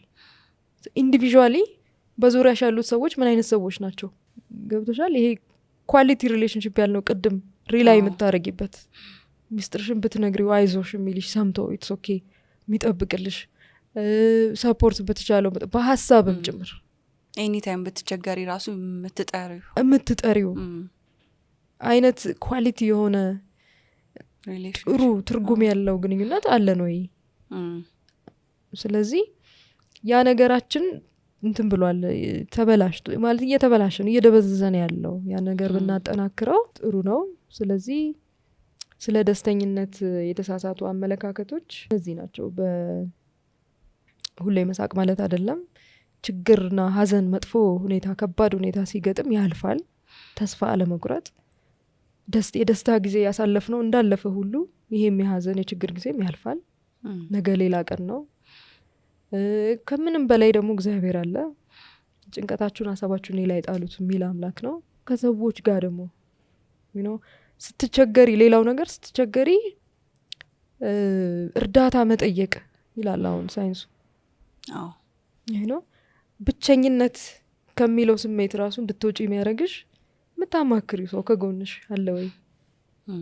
ስለዚህ እነዚህ ነገሮች ናቸው የብቸኝነት እንትናችን እየጨመረ የአብሮነት ነገራችን ደግሞ እየቀነሰ መጥቷል እያልሽ ያነሳሽ ኢቭን ሰላምታችን ራሱ እኮ ተቀይሯል ብዙ ጊዜ በፊት ላይ ካየሽ ሰው ሰላም ሲባባል በደንብ ላይ ጠንከር አድርገሽ ይዘሽ ያንን ሰው ደህና ነህ እዚህ ጋር ልትይዙ ትችያለሽ አይደል ደህና ነህ እንዴት ነህ ህይወት እንዴት ነው ብዙ ነገሮችን ትጠይቀዋለሽ ከዛ ፊቱ ላይ የምታነቢው ነገር ሊኖር ይችላል አሁን ላይ ግን በቃ በድሮ እንትን ነው አይደለ እንደዚህ በርቀት ሃይ ብቻ ነው አይደለ ደህና ነህ እንዴት ነው አለን በቃ ላይክ ሰውየውን ፊቱን አታዩ ምን ኤክስፕረስ እያደረገ እንደሆነ ደህና ነኝ ያለ ሁሉ ደህና አይደለም እያየን ነው አሁን ላይ ከርቀት ደህና ነኝ ያሉ ሰዎች ምናልባት ራሳቸውን ሊያጠፉ መንገድ ላይ ይሄዱ ያሉ ሰዎች ሊሆኑ ይችላሉና በድሮ ሰላምታችን እኮ በጣም ብዙዎች ተርፈው ነበር እንዴ ብዬ እስከምጠይቅ ድረስ ራሴ ያ አታችመንት በጣም ጥሩ ነበረ አይ ቲንክ ኮሮናም የራሱ አስተዋጽኦ አለው ይመስለኛል አይደለ ሰላምታችን ላይ አዎ ትክክል በፊት ላይ ሁሉንም ሰው እየሳምን ነው ሰላም የምንለው እየጨበጥሽ አይደለ ታቅፊያለሽ ትጨብጫለሽ እሱ ነገር በራሱ የሚፈጥረው ሰው ላይ የሆነ ብቻዬን አይደለሁም የሆነ ሰው እኮ ደህንነቴን እየጠየቀኝ ነው ምን ነው ፊትህ ደህና አይደለም እንዴ ትይዋለሽ ቀረብ ስትዩ ነው ያንን ማየት የምትችው በርቀት ግን አሁን የኮሮና ጊዜ የተፈጠረ ሰላምታ ነው አይደለ በቃ እንዲት ያለሽ ከርቀት ነው ብዙ ነገሩን አታስታውዩም የዛን ሰውና አይ ቲንክ አሁን ኮሮና የለም ሶ ያንን ባህላችንን መመለስ አለብን ብዬ አስባለሁ ያ በደንብ ሳይኮሎጂካሊ ጥቅሙን ስላየ ነው ምናልባት ያ ሰው እኮ አሁን ላይክ ራሱን ለማጥፋት እየሄደ ሊሆን ይችላል መንገድ ላይ እኮ ያገኘ ነው አይደለ ግን ምን ሆነ ነው ፊት ደብሮሃል ዛሬ ስትዩ በዚህ መንገድ ያለፉም ብዙ ሰዎች አሉ እንዴ ቅድም ሰላም ብዬው ትላንት አግኝቼው ምናምን እየተባለ አዎ አይሽ አንጠይቅም ሁላችንም ሩጫ ላይ ነን ወይ ስራ ረፍዶብን ሊሆን ይችላል ወይ የሆነ ቦታ እየሄደ ሊሆን ይችላል ይሄ ለሰዎች ፕራዮሪቲ የመስጠት ነገራችን ቢዚ ነኝ በሚል ነገር እየተሸፈነ አይናችንን የያዘው ይመስለኛልና በሰላምታ ብቻ ብዙ ሰዎች መታደግ ይቻል ነበር ያንን ነገራችንን መመለስ ብንችል ብዬ መልክቴን በዚህ አጋጣሚ ማስተላለፍ ፈልጋለሁ ትክክለኛ መልክት ነው ኮቪድ ብቻ አይደለም አንድን ማህበረሰብ ወይም አንድን ትውልድ በድሮ ከነበረው በተለየ መንገድ እንዲሄድ የሚያደርገው ኮቪድ ብቻ አይደለም እሱ ትልቅ አስተዋጽኦ ያደርጋል አድርጓል ግን ኮቪድ ብቻ አይደለም ቴክኖሎጂ አለ ግሎባላይዜሽን አለ አድቨርታይዝመንት ቅድም እንዳልኩሽ አለ ፊልሞች ይሄ ኢንተርቴይንመንት ኢንዱስትሪው አለ በዙሪያችን ያሉ ድምጾች ወዴት እየወሰዱን እንዳለ ራሳችንን ካለማወቅ የሚመጣ ነገር ነው የኛ ባክግራውንድ ምንድነው የኢትዮጵያ ፍልስፍና ለምሳሌ ፍልስፍና የሚያነቡ ወጣቶች የሆነ ጊዜ የነበሩ ወጣቶች ሃይማኖት የለም ወደ ማለት ይሄ እግዚአብሔር የለም ላይክ የሆነ ሌላ የፍልስፍና ተከታይ የሚገርምሽ ነገር ፍልስፍና ራሱ ፍልስፍና ብቻ አይደለም የሆነ አይዲዮሎጂ ተከታይ ስትሆኚ you are in a religion ያን እንደ ሃይማኖት ነው የምትከተዩ እኮ የራሱን ፕሪንሲፕል ይኖረዋል ያን ፕሪንሲፕል ተቀብለሽ ነው የምትኖሪው የራሱ አካሄድ ይኖረዋል ነገሮችን የምታረጊበት መንገድ ያን ተከትለሽ ነው የምትሄጂው ሃይማኖትም እንደዛው እኮ ነው የሆነ መንገድ አለ የሚሰጥሽ አካሄድ አለ ፕሪንሲፕል አለ ያን ተከትለሽ ሰው ሁለት ሪሊጅን ማለት እኮ ነው አሁን አምላክ አለ የለም ነው የጎደለው እንጂ ያም ሪሊጂየስ አካሄድ ነው ይሄም ሪሊጂየስ አካሄድ ነው ስለዚህ የማወቅ ጥግ ራሱ የሚመስለን የሆነ ወይ ሃይማኖት መቀየር ወይ ከባህል ማፈንገጥ ወይ ከማህበረሰብ እንትን ማለት ምናምን ነው እና በትክክል አንድን ሰው አይደለም ሰላም ስትዩ የድሮ እኮ ቤተሰብ አይተሽ ከሆነ እኔ ልጅ ሆኜ ነገሮችን በጥልቀት አያለሁ አስተውላለሁ ትልልቅ ሰዎች ሲገናኙ እንዴት ነው ሰላም የሚባባሉት ቆመው ኮፍያ አውልቀው አባቶች ከሆኑ ኮፍያቸውን አውልቀው ቆመው እናቶች ከሆኑም ቆመው ቤተሰብ ባለቤትሽ ልጆችሽ ቤተሰብ ስንት ሰው ነው የሚጠይቁት አዎ ደህና ናቸው ወይ ሁሉ ነገር እንደዚህ ገብቶሻል እና አይደለም ሰላምታ እንደዚህ አጥብቀሽ ጠይቀሹ ሰውን ያው አዛ ጎርጓሪ ዘንዶ ያወጣል ይባላል አይደል እንደ ኢትዮጵያውያን ደግሞ ፈላስፋ የለም ዓለም ላይ ለኔ ትልቅን ህይወት ግዙፍን ህይወት በአንድ አረፍተ ነገር ጥቅልል አድርገው ትልቅን ሐሳብ በአንድ አረፍተ ነገር ጥቅልል አድርገው መግለጽ የሚችሉ ሰዎች ናቸው ኢትዮጵያውያን እና አጥብቀሽ ስትጠይቂው ነው ሰው ችግሩን ሀዘኑን ያለበትን ነገር የሚነግርሽ እንጂ አይ እንዴና ሰላም ነው ፋሚሊ ሁሉ ሰላም ነው ምናምን ስላልሽው አዎ እንደዚህ ገጥሞኝ እኮ ምናምን አይልሽም አይደራ ነኝ ሰላም ነው ብሎ ነው የሚያልፈው እና ትክክለሽ ሰላምታ እንዳለ ሆኖ ለምሳሌ የሆነ የምታውቂው ሰው ወይም የቅርብሽ ሰው የሆነ ችግር ይገጥመዋል፣ መጥፎ ሁኔታ ውስጥ ይሆናል በህይወቱ ምናምን። ለምሳሌ የእሱን ህይወት ሊቀይር የሚችለው የሆነ አማውንት ኦፍ ብር ሊሆን ይችላል። አንቺ ያን ማድረግ አትችይም። እንዴት ነው ያን ሰው የምታጽናኙ? ደውለሽ አይዞህ ይተሳካልሃል፣ አይዞሽ ታደርጊዋለሽ፣ ያልፋል እኮ ይቀር። አይምሮአችን ምንድን ነው ልክ እንደዚህ አይነት ሰው ከሰዎች ከኤክስተርናል ከሰዎች የሚመጣው ኮመንት ወይም ሀሳብ፣ ድጋፍ፣ ፍቅር፣ እንክብካቤ ውስጣችን ኦክሲቶሲን የሚባል ሆርሞን እንዲያመነጭ ያደርገዋል። ያቺ ሆርሞን ደግሞ ከሰዎች ጋር ያለን ግንኙነት ጠንካራ እንዲሆን የመወደድ ስሜት፣ የሆነ ኬር የሚያደርግልኝ ሰው አለ፣ የሚያስብልኝ ሰው አለ። ገብቶሻል? ያንቺን ህይወት የሚቀይረውን ነገር ላይሰጥሽ ይችላል ያ ሰውዬ፣ ወይም ላትሰጪው ትችላለሽ ለዛ ሰው። ግን ወደዛ መንገድ እንዲሄድ ግን ማድረግ ትችላለሽ። አይኑ እንዲከፈት ማድረግ እንችላለን። በምን ብቻ ሳይሆን አንድ እሱ ነው። ሁለት ደግሞ ደስታውን ጠብቆ ጤንነቱን፣ ይሄ ሜንታል ሄልዙን ጠብቆ ሳይኮሎጂውን፣ ሙዱን ጠብቆ በጥሩ በበጎ መንገድ እንዲሄድ ማድረግ ትችላለሽ። በምን አንድ ስልክ ናት ወይ አንድ ሰላምታ ናት። አይዞ ዩ ካን ዱ ኢት፣ አይዞሽ ትችያለሽ እኮ እየሄድሽ ነው፣ ጎበዝ፣ ትክክለኛ መንገድ ላይ ነው ያለሽው መባባል እና አፕሪሼት ማድረግ ሰዎችን እና ኮንስትራክቲቭ የሆነ ያ ተርሞቹ በጣም ፋሚሊየር ናቸው። ሁልጊዜ ሁሉ ቦታ ምንሰማቸው ተርሞች ናቸው አይደለ? ኮምፕሊመንት መስጠት ለሰው፣ ኮንስትራክቲቭ የሆነ ነገር፣ ጥሩ ነገር መናገር፣ ጥሩ ሀሳብ ምናምን እንላለን ሁሌ።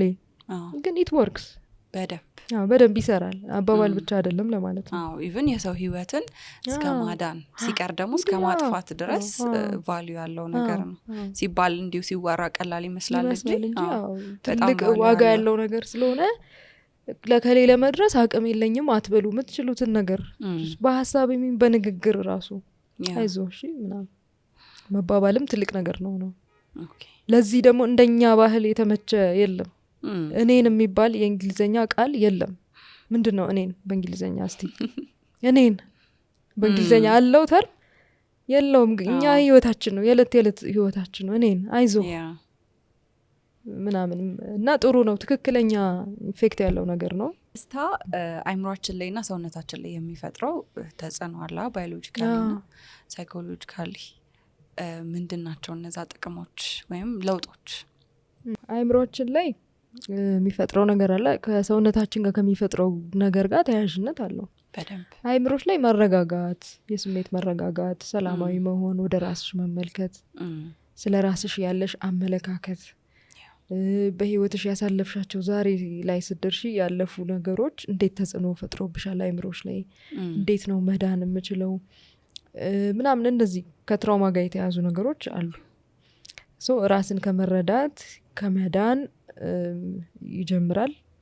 ከዛ ኔክስት ህይወትሽን ታስተካክያለሽ ማለት ነው። ግን አካላችን ላይ ምን ችግር ያመጣል ወይም ምንድን ነው ያለው ተጽዕኖ ለሚለው ቅድም እንዳልኩሽ የሆርሞን ቼንጆች አሉ። የሆርሞን የማመንጨት ነገር፣ ስትረስድ ስትሆኚ፣ ጭንቀት ውስጥ ፍርሃት ውስጥ ስትሆኚ ሰውነትሽ የሚያመነጨው ሆርሞን አለ። ያ ደግሞ ያባብሰዋል። ኮርቲሶል የሚባል ሆርሞን። ኮርቲሶል አደገኛ ሆርሞን ነው ባይዘወይ ሳንረዳው። እንደውም ብዙ ትዳር ውስጥ በተለይ ራሱ ብዙ ችግር የሚፈጥር ባለማወቅ የኮርቲሶልን ኢፌክት ማለት ነው። ከፍተኛ የሆነ ኮርቲሶል መጠን ሰውነትሽ ውስጥ ሲገኝ ምንድን ነው የምትሆኝው? አንደኛ ዳይጀስቲቭ ሲስተምሽ ይጎዳል፣ ዲስትራክትድ ይሆናል። ስለዚህ ይሄ ውፍረት፣ እንደዚህ የተለያዩ ማዲያት ምናምን የተለያዩ የፊዚካል እንትኖች የሚመጡት ከዛም አንጻር ነው። እሱ ብቻ ባይሆንም ኦርጋኖች ላይ ነው ቀጥታ ችግሩ የሚታየው። ትክክል፣ ኦርጋኖች ላይ ትክክል ይታያል። እና እሱ ራሱ ደግሞ የሚያመጣብሽ እንትን አለ።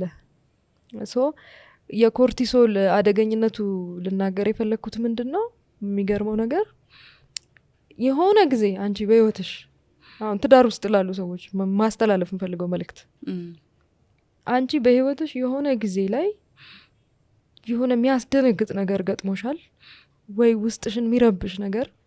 አሁን ብዙ ጊዜ የትዕግስት ዋልተ ንጉስን ፕሮግራም እከታተላለሁ እኔ የሷን ፖድካስቶች እንዲህ የምታቀርባቸው ነገር አያለው ሲል ከቻይልድ ትራውማ ጋር የተያዙ ነገሮች እንዴት ዛሬ ላይ አፌክት እንደሚያደርጉን የሆነ ልጅ ሆነሽ በህይወትሽ የተፈጠረ ነገር ወይ በስሜት መልክ ውስጥሽ ተቀምጦ ያ ነገር ያላወጣሹ ስሜት አለ የንዴት ወይ የሀዘን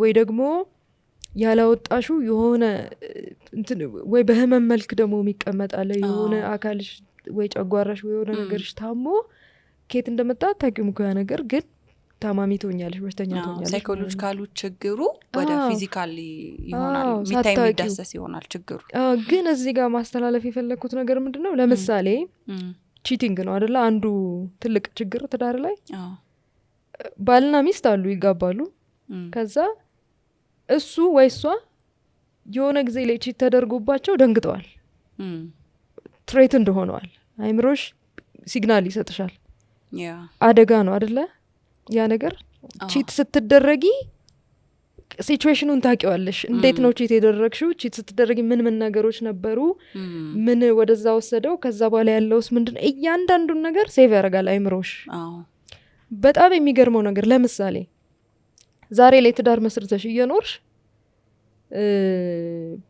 ወይ ባለቤትሽ ከሌላ ሴት ጋር ወይ በስልክ ሲያወራ ወይ ካንቺ ጋር ቁጭ ብሎ ወደዛ ወደ ሌላ ሴት ካየ ሲግናል ያንን ነው የሚያስተውለው ወይ ደግሞ አይምሮሽ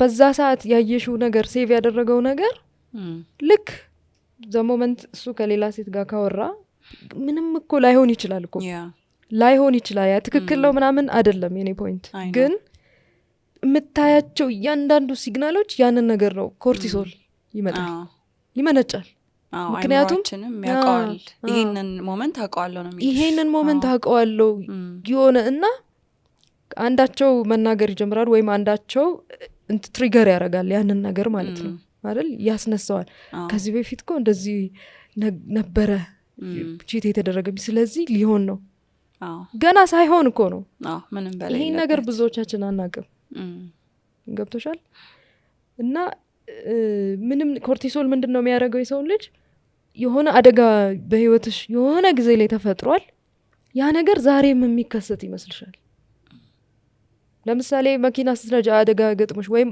የሆነ ፓረንትሽ በመኪና እየወሰደሽ አደጋ ደርሶ ከሆነ ዛሬ መኪና ስትነጂ እጋጫለሁ የሆነ ነገር ይደርስ ሜሞሪው ይቀመጣል እንድትይ ነው የሚያደርግሽ ሶ ያንን ነገር ስታረጊ እንጂ ከዛ መኪና አልነዳም በቃ ምናምን ብለሽ ልትፈርጊ ትችላለሽ ግን ምንድነው ኦልሬዲ መኪናው አደጋው ይከሰታል ማለት አይደለም እሱ ፕሮባቢሊቲ ነው ሊከሰትም ላይከሰትም ይችላል እኮ አይምሮሽ ግን ምንድነው የሚለው በቃ ያኔ የተከሰተ ነገር ስለሆነ አሁንም ይከሰታል ምንም ባልተፈጠረበት ሊሆን ይችላል የሚል ነገር ስጋት ውስጥ እንድትገቢ ነው የሚያደርግሽ እና ትዳር ላይ የሚሆኑ ግጭቶች የሚያስነሱ ነገሮች ሲፈጠሩ አሁን ወቀሳ የሚባለው ነገር አለ አይደል ከዚህ በፊት ባደረኩት ነገር ዛሬ ተወቅሰኛለች ወይ ደግሞ ከዚህ በፊት ባረኩት ነገር ዛሬ ይወቅሰኛል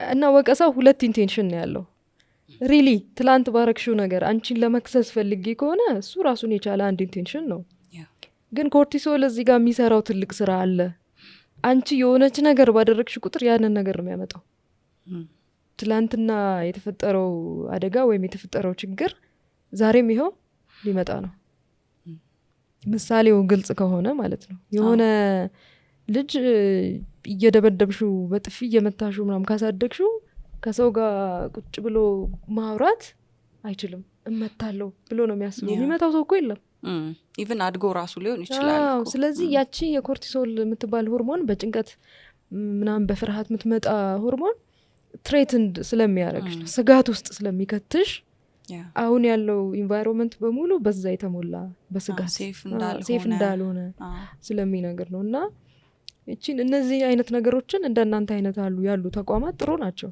ምክንያቱም እንደዚህ አይነት ያላየናቸውን ያላወቅናቸውን ነገሮች በማሳየት ግንዛቤ ስለሚፈጥሩ ማለት ነው እና ትዳር ደግሞ የህይወት የቤተሰብ የሀገር ሁሉ መሰረት ስለሆነ ጥሩ ነው እናንተም ይቀጥሉበት በርቱ ለማለት ነው ቤተልሔም ደስተኛ ናት ቤተልሔም ሁልጊዜ ደስተኛ አይደለም ያው እንዳልኩሽ ሁልጊዜ ደስተኛ መሆን አይደለም ደስተኛ ማልሆንባቸው ብዙ ጊዜያቶች አሉ ደስተኛ መሆንባቸውም ብዙ ጊዜያቶች አሉ ሶ አሁን ከረንትሊ ደስተኛ ነኝ ግን በህይወትሽ ደግሞ ደስተኛ ማትሆኝባቸው ኢቨንቶች፣ ሁኔታዎች ይፈጠራሉ። ግን ዋናው ነገር ምንድነው አሁን አዌርነሱ አለ እኔ ጋ ግንዛቤው አለ። ለዛ ነው የጠየኩሽ። ደስተኛ በማትሆኝበት ጊዜ ሰውነትሽ እንዴት ነው ሪያክት የሚያደርገው? ሰውነትሽ ምንድነው የሚፈልገው? የደስታ ፌዞች አሉ አይደለ? ከችግር የምትወጪ ወይም ሀዘን ላይ ወይ መጥፎ ሲቹዌሽን ውስጥ ሆነሽ የሚያልፉት ፕሮሰሱን ታውቂዋለሽ። ስለዚህ ግንዛቤው ስላለ ምን ማለት እንደሆነ እንዴት መጽናናት እንዳለብሽ ምናምን ስታቂው ግዴታ ሁሌ ደስተኛ መሆን አለብኝ አትይም። ደስተኛ ባትሆኝም እንዴት ሃንድል ማድረግ እንዳለብሽ መምራት እንዳለብሽ ታውቂያለሽ። አሁን ያ ነገር ግንዛቤው ነው ጋ ስላለ በሱ ራሱ ደስተኛ ነኝ በመኖሩ ራሱ። ይሄ ነገር ያ ባይዘ መጀመሪያ እውቀት ነው ሰውን አርነት የሚያወጣው። ስናቅ ነው ብዙ ነገሮቻችንን የምናስብበትን መንገድ፣ ነገሮችን የምናይበት፣ የምንተረጉምበትን መንገድ የመቀየር ትልቅ አቅም ስላለው ለዛ ነው አንቺን የጠየኩሽ። የደስታ አድቮኬት ሆነሽ ደስተኛ ነሽ ወይ ብዬ የጠየኩሽ የአንቺን ፐርስፔክቲቭ ተመልካቾችም እንዲረዱት ስለፈለኩኝ ነው። ጊዜሽን ሰተሽ ለዚህ ቃለ መጠይቅም ፈቃደኛ ሆነሽ እዚህ ድረስ ስለመጣሽ፣ ሀሳብሽን ሼር ስላረግሽን፣ እውቀትሽን ሼር ስላረግሽን ከልብ አመሰግናለሁ። በመጨረሻ ማለት የምትፈልጊው ነገር ካለ እድል ልስጥሽ። እሺ፣ እኔም አመሰግናለሁ። ማለት የምፈልገው ነገር ምንድን ነው ደስተኝነት ላይ ብዙ ያላወቅናቸው እንደውም አንዳንዶቹ የዕለት የዕለት ህይወታችን በተለይ ለኢትዮጵያውያን ማለት ነው የዕለት የዕለት ህይወታችን ሆኖ ግን ያላየናቸው ያላስተዋልናቸው እያመለጡን ያሉ ነገሮች አሉ እና እነዛ ነገሮች ላይ በደንብ ብናቅ ግንዛቤ ቢኖረን ህይወታችንን አንዱ ደግሞ ማይንድፉል መሆን ቢለው በግንዛቤ መሞላት ህይወታችንን በመረዳት ዙሪያችንን በመረዳት ራሳችንን በመረዳት መሄድ ጥሩ ነው እና እኔም ደግሞ በቅርቡ ወይ በዩቲዩብ ወይ በቲክቶክ ልመጣ እችላለሁ። እዚህ ነገር ላይ ያው ብንወያይ ጥሩ ነው፣ ብንማማር ብንደጋገፍ ጥሩ ነው ብዬ እላለሁ። መልህቅንም አደንቃለሁ።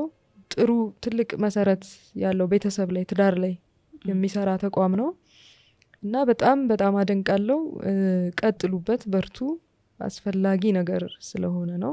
አንድ መልእክት መጨረሻ ላይ ማስተላለፍ የምፈልገው ትዳር ሲፈርስ ህጻናትና ሴቶች እንደሆኑ የሚጎዱት ኢትዮጵያ ውስጥ በተደረገ ጥናት የተገኘ ግኝት አለ። ምክንያቱም ያው ይታወቃል ኢትዮጵያ ስንል አዲስ አበባን ብቻ ስላልሆነ በመላው አገሪቱ ያሉ እንትኖች ብዙ ስለሆነ ሴቶች ብዙ ጊዜ ኢኮኖሚካሊ ዲፔንደንት ስለሚሆኑ ባሎቻቸው ላይ ልክ ትዳሩ ሲፈርስ ወደ ተለያየ ለምሳሌ አረብ ሀገር መሄድ ወይም ደግሞ ሌሎችም የማይፈልጓቸው ከኮምፎርት ዞናቸው ወጥተው ከአቅም በላይ የሆነም ነገር ውስጥም የማይፈልጉት ነገር ውስጥም ሊገቡ ይችላሉ።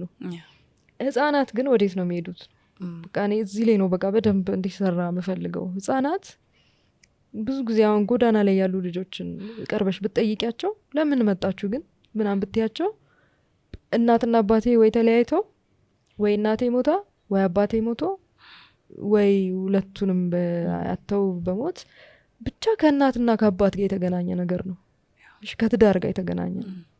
ስለዚህ ምን ያደርጋሉ? በቃ ሰርቫይቭ ማድረግ አለባቸው። ወይም ደግሞ እንጀራ እናት እንጀራ አባት የሚባል ከዛ መውጣት ስለሚፈልጉ በቃ ይወጣሉ። ጎዳና ላይ ደግሞ እንደዚህ አይነት ችግር። ሌሎች ደግሞ ሴቶች፣ ሌላው ነገር ደግሞ ሴቶች ልጆቻችሁን ስታሳድጉ ሴት ልጅ ናት ማህበረሰብን ሼፕ የምታደርገው ማለት አባባል ብቻ አይደለም። ሴት ልጅ አንድን ወንድ ልጅ ስታሳድግ አመፀኛ አርጋ ነው የምታሳድገው ወይስ ሀምብል የሆነ ከሰዎች ጋራ መኖር የሚችል ማህበራዊ ህይወት እንደዚህ ነው አርጋ የምታሳድገው? ለምንድነው ይህን ያልኩት? በኢትዮጵያን መንፒስ ቢልደርስ ላይ አንድ ፕሮጀክት ስንሰራ ነበረ። እንዲህ ሴቶች ላይ ኮንፍሊክት ኤሪያ ያሉ ሴቶችን ኮሚዲ ኮንቨርሴሽን ስናሰራ ነበር እና ከከሌ ልጅ ጋር አትጫወቺ፣ እከሌ ቤት አትግቢ እያልሽ የምታሳድጊው ልጅ ያንቺና የእሷ ጸብ ትውልድ ላይ እንትን ማለት የለበት። ይሄ ልጅ ነገር ሰው ማወቅ ያለበት ነገር እኔ በተለይ ለወላጆች ብለው ነገር ምንድን ነው፣ ሁሉም ሰው ዘላለም አይኖርም። እንሞታለን። ኖረን ለልጆቻችን ፍቅር ነው አውርሰን የምንኖረው ወይስ አመጽ ነው አውርሰን የምንኖረው ነው? ልጅ አስተዳደግ ላይ ጠላት ነው እያፈራንበት ልጁ የሚያድገው። አድጎ ምን ይሆናል? የልጅነት ጓደኛ፣ የልጅነት ወዳጅ፣ የልጅነት ወንድም ሳይሆን የሚኖረው ጠላት። ከዛ እሱም ልጁን ሲያሳድግ እሱ ጠላቴን እናቴን እንዲያርገው ምናምን የሚል ይሆናል ማለት ነው። ስለዚህ ፈረንጆች ምን ብለው ዲስከቨር አድርገውታል? ኮሌክቲቭ ኤፊኬሲ፣ እኛ የጋራ ጥረት ማለት ነው። ልጅ ስታሳድጊ ሰፈር ውስጥ እኮ የሚፈራ ሰው ነበር ድሮ፣ ከሌመጡ ምናምን ተብሎ ሮጠሽ የሰፈር ሰው ነው እኮ እየኮረኮመ ወንዶችን ያሳደገው አይደለ? በእኛ ጊዜ የኔ ኃላፊነት ነው በሚል ማለት ነው። እና እናትና አባትሽ አይቀየብም በዚህ። ዛሬ ምን አገባህ ብሎ መጥቶ የሚጣላ ብዙ ነገሮች ፋክተር እንዳሉት ከብዙ ነገር ተጽዕኖ የመጣ እንደሆነ አውቃለሁ፣ እረዳለሁ። ግን ፈረንጆች ኮሌክቲቭ ኢፊኬሲ ብለው ያስፈልጋል እያሉ ያሉበት ደረጃ ላይ ደርሰዋል።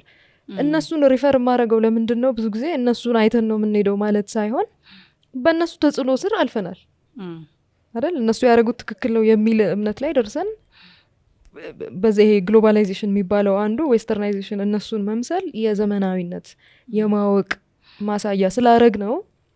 ግን እነሱ ዛሬ ምን እያሉ ነው ማህበራዊ ህይወት ያስፈልገናል እንመለስ እያሉ ስለሆነ ለእኛ አፕሮቫል ነው የእኛ ትክክል ለመሆኑ።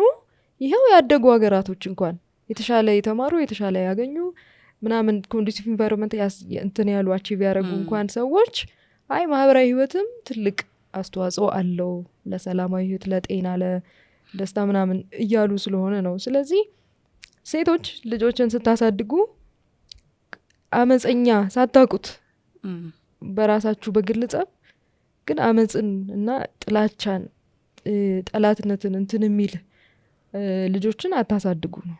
ልጆች ይጫወቱ፣ አብረው ይጫወቱ፣ ይታረቁ፣ ይጣሉ፣ በቃ ተዋቸው።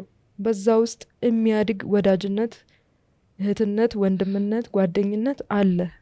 ያ ነገር ነገ ሲያድጉ እንደ ቤተሰብ ሆነው ቅድም ያልነው ነገር የኔ ብለሽ ችግርሽን የምትነግሪው ሰው አይኖርም። እንደዚህ ብለሽ ያሳደግሽው ልጅ ነገ ጓደኛ ይኖረዋል? ወዳጅ ይኖረዋል? አይኖረውም። ጠላት ነው የሚኖረው ኢንስቴድ። ስለዚህ ይህን ነገር ከግምት ማስገባት ይኖርብናል። አመሰግናለሁ። እኔም ከልብ